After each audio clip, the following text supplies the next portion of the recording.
Hello, this week we are going to learn about heading. So the first thing about heading is the ages in which you can do so. So for ages 10 and under, the USYS has actually banned heading. This is because there is a concern that their neck muscles aren't strong enough to stabilize their head when they are heading, which makes them a more vulnerable population. Ages 11 and 12 are allowed to head, but they have a limited access to it. They have no restrictions in games, but they are not supposed to practice heading more than 30 times a week. This is to protect our youth population in soccer.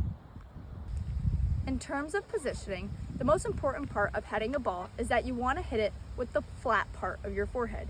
You don't want to hit it on the top, and you don't want to hit it on your face to avoid injury. To help hit it on the flat part of your forehead, you want to keep your chin tucked.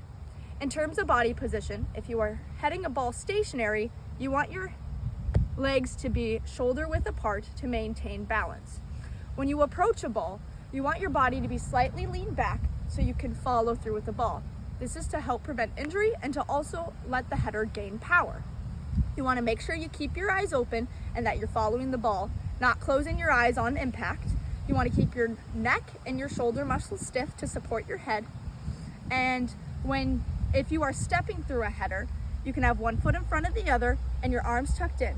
If you keep your elbows up, you're going to get called for a foul. These are the basics for heading. Now we are going to talk about headers for offense and headers for defense. Starting with offense, the best way to use a header is to score goals. This can be from crosses into the box, from the penalty to the 6-yard box, or corners. The goal is to hit a header low and away from the goalie. This will optimize your chance at scoring a goal.